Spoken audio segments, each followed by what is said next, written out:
Over the weekend, pro-abortion protests across the U.S. and in Arizona, it's getting chaotic. Arizona expands its school choice program to include all students, giving parents more freedom over their children's education. Find out why it's being called the gold standard for school choice policy. The G-7 summit began in Europe. The leaders pledged investments to counter China's Belt and Road Initiative and a ban on Russian gold imports. Police are investigating the cause of death for 22 people found dead in a popular South African tavern.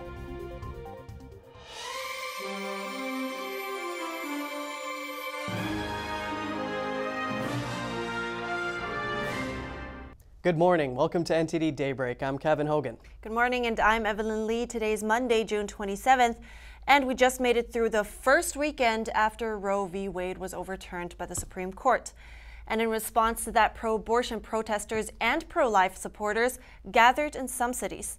The 1973 precedent that legalized abortion nationwide is now being reversed, so each state will be allowed to make its own abortion policies.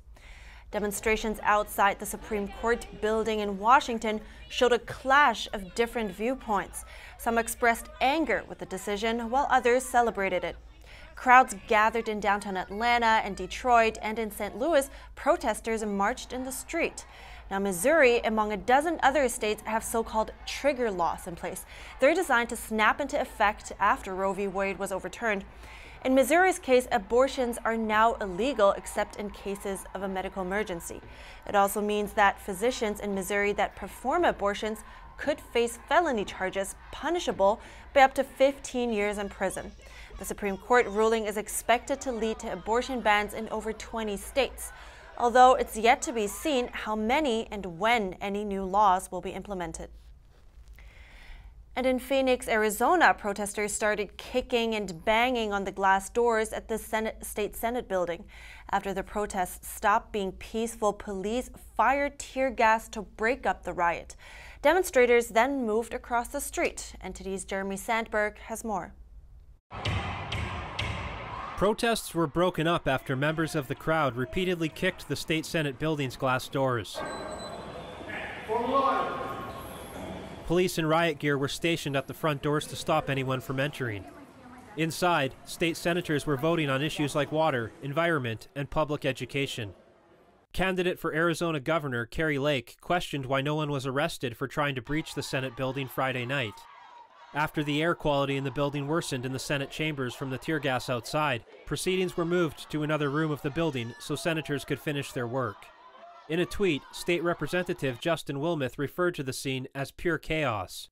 After the Senate building and plaza across the street were cleared, rioters damaged other state buildings and memorials in the area, according to the Arizona Department of Public Safety. Several Arizona abortion providers have paused their services in anticipation of new state laws. Abortions are set to be banned after 15 weeks of pregnancy in Arizona after a bill was signed into law in March. It will take effect in around 90 days.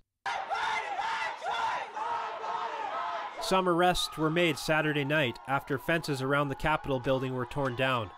Organizations planning protest events include Planned Parenthood, Bands Off Our Bodies, and Women's March.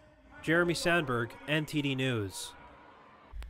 And in Portland, Oregon, pro-abortion rioters smashed windows and vandalized buildings downtown on Saturday and Sunday, including banks, coffee shops, and a pregnancy resource center. Their footage shows many individuals in the riots wearing all black. Although no arrests were made during the riots, Portland police say that doesn't mean they won't conduct follow-up investigations and charge people with crimes later on. Access to abortion is expected to be maintained in Oregon despite the ruling to overturn Roe v. Wade. Trump-endorsed Illinois Congresswoman Mary Miller thanked the former president for his support at a rally on Sunday. Miller called the endorsement an honor and praised victories for pro-life and the Second Amendment. Miller is running in the newly redrawn 15th Congressional District of Illinois with backing from Trump. She is running on a campaign platform in support of pro-life, border security, and election integrity. Here's what she had to say at the rally. Oh my gosh, thank you so much, President Trump. It's such an honor to be able to welcome you to God's country. in front of this massive crowd that loves you. I'm so honored to have your endorsement. President Trump, on behalf of all the MAGA patriots in America, I want to thank you for the historic victory for life in the Supreme Court yesterday. The GOP primary for Illinois is on Tuesday.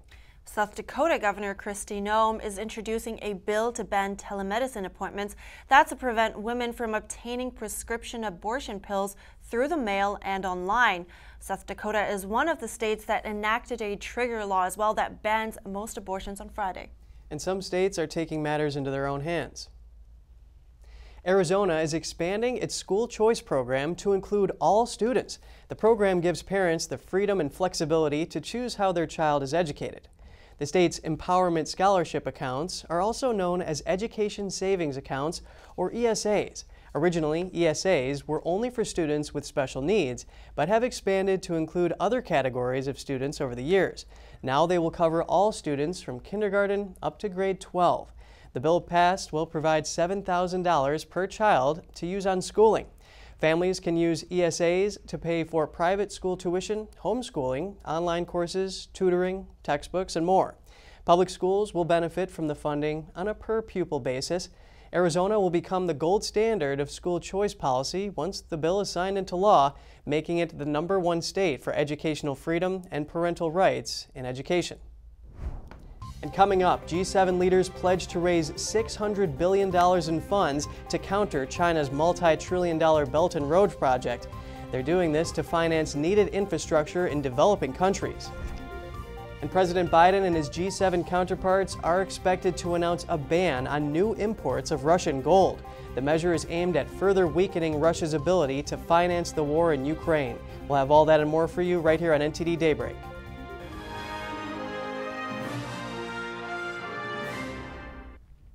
G7 leaders on Sunday pledged to raise $600 billion in private and public funds over 5 years. The move comes as a countermeasure to China's multi-trillion-dollar Belt and Road project to finance needed infrastructure in developing countries. NTD's Condemn has more on this. Our nations. President Joe Biden and other G7 leaders relaunched the newly renamed Partnership for Global Infrastructure and Investment at their annual gathering being held this year at Schloss Elmau in southern Germany. Biden says the United States will mobilize $200 billion in grants, federal funds and private investment over 5 years to support projects in low and middle income countries. These strategic investments are areas of critical to sustainable development and to our shared global stability. Europe will mobilize over $300 billion for the initiative over the same period. French President Emmanuel Macron and British Prime Minister Boris Johnson were not present, but their countries are also participating. China's investment scheme involves development and programs in over 100 countries, aimed at creating a modern version of the ancient Silk Road trade route from Asia to Europe. White House officials say the plan has provided little tangible benefit for many developing countries. The U.S. Agency for International Development will also commit up to $50 million over 5 years to the World Bank's Global Childcare Incentive Fund.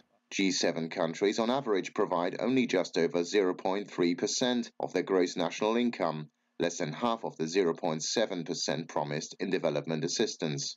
Condemn, NTD News. And G7 leaders are also planning to announce a ban on new imports of Russian gold. The move is aimed at further isolating the country from financial markets and to punish Putin for the invasion of Ukraine. The ban on gold imports seems to be the primary new economic sanction imposed on Russia to come out of the summit. Administration officials declined to comment on whether other punitive steps will be taken. Biden and other leaders of industrialized nations are meeting in Germany from Sunday until Tuesday. The summit is largely focused on discussions about the fallout from the war in Ukraine. Russia is forced to default on its foreign debt for the first time since 1918. It comes as Western sanctions over its invasion of Ukraine are taking their toll on the Russian economy. Russia missed payments on 2 foreign currency bonds as of late Sunday. The country was due to pay the equivalent of $100 million in dollars and euros to bondholders. The last time Russia failed to pay back its foreign debt was during the Bolshevik Revolution. Russia defaulted on its ruble-dominated bonds during a financial crisis in 1998, but this didn't affect its overseas debt at the time. It was accused the West of manufacturing an artificial default, having gone to great lengths in recent months to get the required payments into the hands of bondholders. And moving on to some other news, police are conducting an investigation into the deaths of 22 people in the South African town of Scenery Park. The bodies were found in a popular South African tavern around 2 miles from the city center of East London. Officials said the individuals were adults aged between 18 and 20 years old.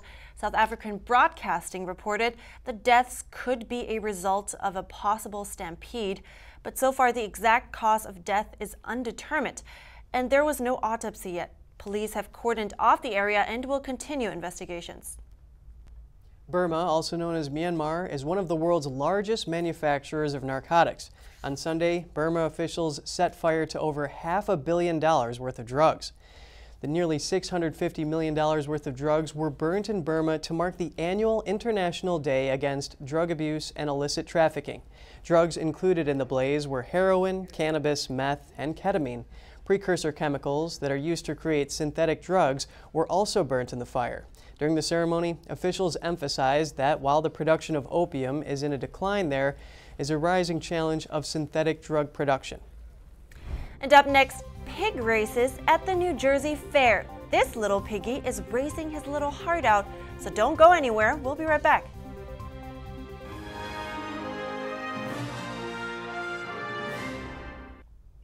An Indonesian man armed with a thin rope has caught none other than a 14-foot crocodile.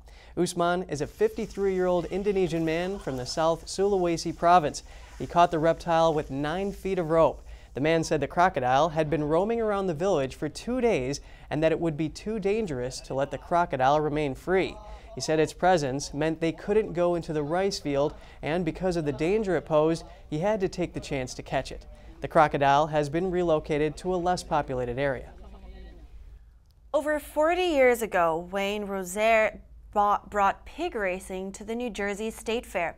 Now his daughter, Pamela, continues the legacy.